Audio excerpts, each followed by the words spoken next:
लोकतंत्र खतरे में है, जैसा कि बिहार चुनाव इस बात का गवाह है।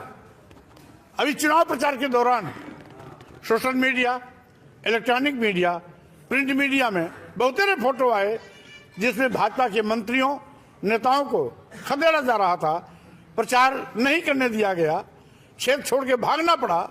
उसके बावजूद भाजपा के पक्ष में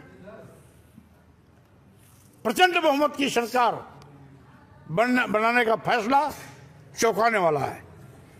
ये जनमत की जीत नहीं है, ये ईवीएम तंत्र की जीत है, जिसका दुरुपयोग कर भाजपा बाबाही लूट रही है और बंगाल में भी ऐसा काला कारनामा करने की सोच में है। इसलिए मैं मीडिया के माध्यम से कहना चाहता हूं कि जब तक मीडिया रहेगी, मोदी जी की साजिशें कामयाब होती रहेंगी। इसलिए ईवीएम हटाओ, लोकतंत्र बचाओ, बैलेट पेपर लाओ, लोकतंत्र बचाओ। लोकतंत्र की रक्षा के लिए ईवीएम को हटाना ही होगा और पुराने फार्मूले बैलेट पेपर पर चलना होगा। धीरेन्द्र शास्त्री जी को आपने देशद्रोही, संविधान द्रोही बोला। अगर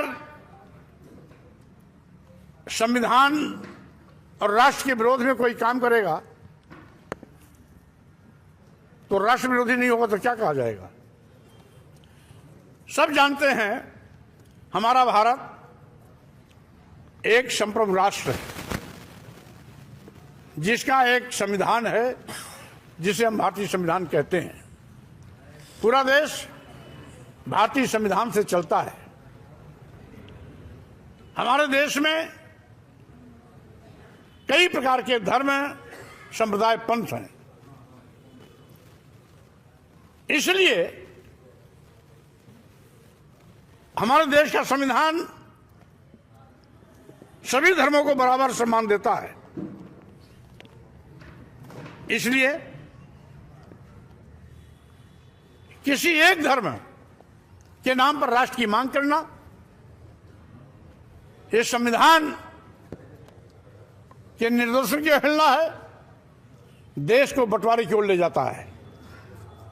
आपको याद दिलाना चाहता हूं, 1923 में हिंदू महासभा ने इसी प्रकार की देश बंटवारे की मांग की थी। 1939 में हिंदू महासभा के राष्ट्रीय अध्यक्ष वीर सावरकर जब बने तो ये मांग परवान चढ़ी। 1945-46 में वीर सावरकर के उत्तराधिकारी जब आए, उसमें देश आजादी के मुकाम में पहुंच गया और हिंदू महासभा की मांग पर ही एक बार 1947 में देश का बंटवारा हो चुका है। अब उसी गलती को दोहराने जा रहे हैं। आपके छतरपुर का कोई एक बाबा है जिसको भारतीय जनता पार्टी का आशीर्वाद मिला हुआ है। वो देश बंटवारे की बात करता है, हिंदू राष्ट्र की मांग करता है। हिंदू राष्ट्र की मांग करने का मतलब है देश बंटवारे की बात करता है, और जो देश बंटवारे की बात करता है वो राष्ट्रद्रोह नहीं तो क्या है? उसको जेल की सलाखों में होना चाहिए। लेकिन मोदी सरकार सरकारी सुरक्षा में उसकी यात्रा निकलवा रही है। इसका मतलब है कि ये लोग फिर से देश को बांटने की कोशिश